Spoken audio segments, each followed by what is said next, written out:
It's somewhere around 3 in the morning and you're awake, not gently. Awake. Your eyes open in the dark, and the first thing you feel is a small drop of dread, because you know what this is. You're broken again.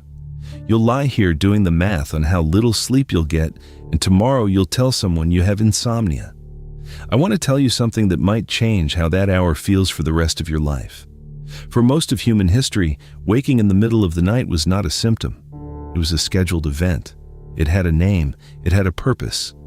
People got up, did things, and went back to sleep, and nobody thought anything was wrong with them, because nothing was. We didn't fix the broken night. We forgot it was ever whole. Somewhere in the last 200 years, a thing your species did every single night for thousands of years was switched off and written out of the record so completely that when your body still tries to do it, you reach for a sleeping pill. By the end of this, you'll know the historian who found the lost night buried in 500 old documents, the experiment that brought it back in a laboratory by doing nothing but turning off the lights, the strange, calm chemical state your body enters in that gap, and the one ordinary object in your bedroom that erased all of it. Stay with me, because the next time you wake at 3, you're going to understand exactly what your body thinks it's doing. Let's go back to before the light. A historian named Roger E. Kirsch spent years in the archives, reading diaries, court depositions, medical books, prayers, and poetry from early modern Europe. And he kept tripping over a phrase that made no sense to a modern reader. People wrote about their first sleep, and then, separately, their second sleep. Not a nap, not a bad night, a structure. In 2001, and then in his 2005 book, At Day's Close, E. Kirsch laid out more than 500 references to it. People went to bed a few hours after dark. They slept hard for a stretch, the first sleep. Then, around midnight, they woke on their own and stayed awake for an hour, sometimes 2. They called it the watch. And then they went back down for the second sleep until morning. This wasn't one eccentric village. Across early modern Europe, it reads as simply the shape of the night, written about so casually that nobody bothered to explain it, the way you wouldn't explain what lunch is. After my first sleep, before the second sleep. It's in court records where a witness places the time of a crime by which sleep they'd woken from. It's in medical texts. It's woven through the literature so thoroughly that once E. Kirsch pointed at it, scholars realized it had been hiding in plain sight in books everyone had already read. I'll be honest about the limits, because this channel only works if I am. Kirsch's evidence is strongest for Europe and colonial North America. It is not proof that every human everywhere slept in exactly 2 halves.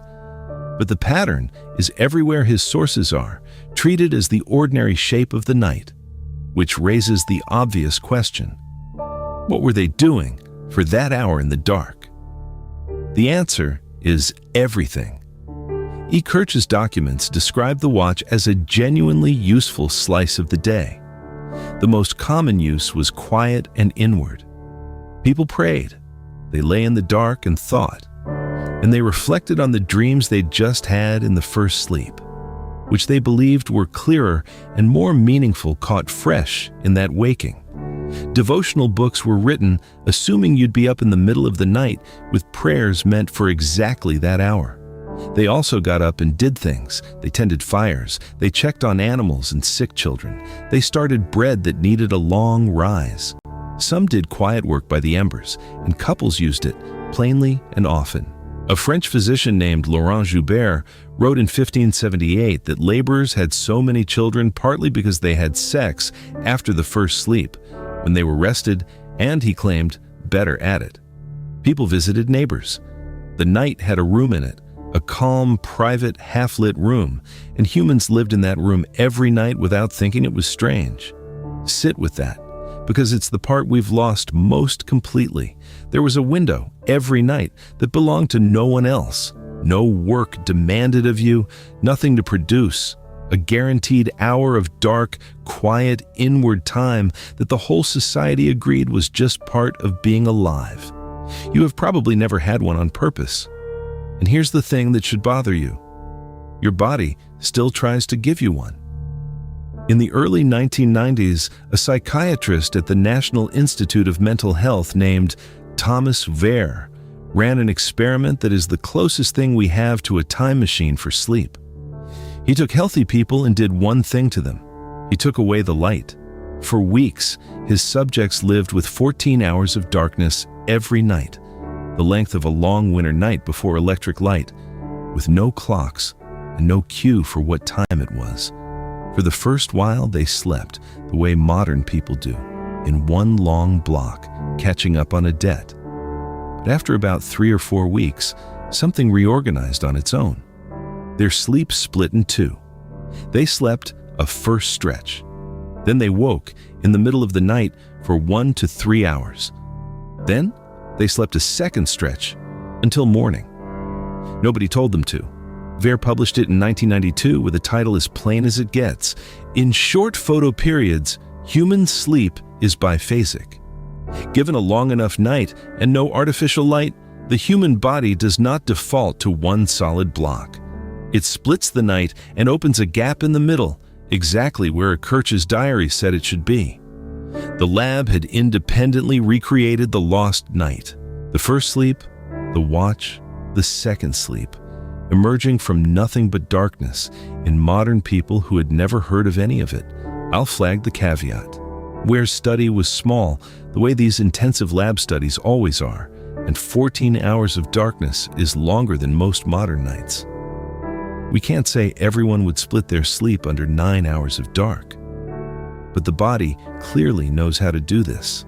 The pattern was sitting there, dormant, waiting for a long enough night to switch it back on. Here's the part that turns this from a history lesson into something about your own body. Wehr didn't just watch when people slept. He measured what was happening inside them during that midnight waking. And it was not the state you're in when you can't sleep. When you lie awake at 3 in the morning, stressed about being awake, your body is running on alarm. But Wehr's subjects, in their natural watch, were calm. They described the state as relaxed, contemplative, almost meditative. And the chemistry matched. Their bodies stayed in the chemistry of the night. Melatonin, the darkness hormone, held high across the whole long interval instead of switching off at a normal bedtime's end. And Wehr reported a hormonal signature of rest rather than stress, including raised prolactin, the hormone of still, drowsy calm.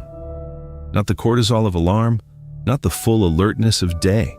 A third state, awake, but bathed in the chemistry of deep calm. There was structure to it too. The first sleep was rich in deep, slow-wave sleep, the heavy, restorative kind. The second sleep, after the watch, leaned toward dreaming REM sleep. The gap sat between them like a doorway between two different rooms of the night. So this is what your ancestors woke into. Not anxiety. A warm, quiet, low-stimulation state your body produced on purpose, ideal for exactly what they used it for, prayer and reflection and slow thought. Your body still has the recipe for this state. The reason you almost never taste it is the subject of the next chapter, and it's probably within arm's reach of you right now. What collapsed the two sleeps into one block was light, specifically cheap, controllable electric light, and the way it lies to the oldest clock in your head. Deep in your brain sits a master clock, a cluster of cells called the suprachiasmatic nucleus, and it sets its time by light hitting your eyes. Not the light you use to see. A special set of cells in your retina, carrying a pigment called melanopsin, exists almost entirely to tell that clock whether it's day or night, and they're most sensitive to blue light. When darkness falls, the clock lets your pineal gland release melatonin, the signal that opens the door to sleep. When light hits those cells, the melatonin shuts off, and the clock decides it's still day. For all of history, after dark meant actual dark, lit dimly by fire, which is warm and weak and barely touches that system. Then, we wired the night. And the dose required to fool the clock turns out to be shockingly small. In 2011, a team in Charles Chisler's group, led by Joshua Gooley, showed that ordinary indoor room light, the level in a normal living room, was enough to suppress melatonin in almost everyone and to delay its onset and shorten its window by around 90 minutes. Not a floodlight, the lamp you're under right now. So every evening, electric light tells your ancient clock that the day is longer than it is. It pushes your whole night later and compresses it. The long dark that used to split your sleep into two never arrives. The watch has nowhere to open. The night gets squeezed into one short, late, solid block, and we called that normal because by then, nobody alive remembered anything else. Now put the two halves together because here is the uncomfortable possibility. When you wake at 3 in the morning for no reason, calm with no real cause, there is a real chance that your body is not malfunctioning. It is trying to run the old program. It's trying to open the watch, the gap between first and second sleep, the way it did for 10,000 years. The waking itself may be the most natural thing you do all night. And then the modern part happens. You notice you're awake and you panic. You've been taught that a whole night's sleep is one solid block and anything else is a disorder. So the dread floods in, and the dread is cortisol, the stress chemical, the exact opposite of that calm prolactin state. You take the gentle, ancient, meditative gap your body offered you, and you fill it with alarm. And the alarm is what actually wrecks the rest of your night. The waking was never the problem. The fear of the waking is. I want to be careful here, because this is where it would be easy to oversell. Modern insomnia is real, it has many causes, and you're just doing medieval sleep is not a diagnosis. Ekirch and Vare never proved that your specific 3 a.m. waking is the old watch returning. The link is suggestive, not settled. But the convergence is hard to ignore. The history says we used to wake on purpose. The lab says the body still will, given darkness. And the one thing standing between you and that calm interval is a light switch. And the belief that waking means something is wrong. So let me hand this back to you as something you can use tonight. You were taught that the unbroken night is the healthy one, and the broken night is the sickness. The history and the biology suggest it may be closer to the other way around. The solid block is the recent invention built by light. The broken night, with its quiet hour in the middle, is the old human shape, and your body still reaches for it. Here is the lever. The next time you wake at 3 in the morning and you're not in pain and nothing is wrong, try not treating it as an emergency. Don't do the math on lost sleep. Don't, above all, reach for your phone, because that screen is pointed straight at the melanopsin cells that tell your clock the night is over, and you will switch off the very melatonin that's waiting to give you your second sleep. Lie in the dark. Let it be the watch. Let your body do the old thing. More often than not, the second sleep comes. Your ancestors woke in the dark and called it ordinary. We wake in the dark and call it broken, then light up the one signal guaranteed to keep us that way. There's a deeper layer to this, what your brain does during that second dream-heavy sleep, the hour where it quietly rewrites what you experienced during the day. But that's the next investigation. If you want it when it lands, subscribe, because the next piece of you that's been quietly edited is already in the works. I'll see you in the next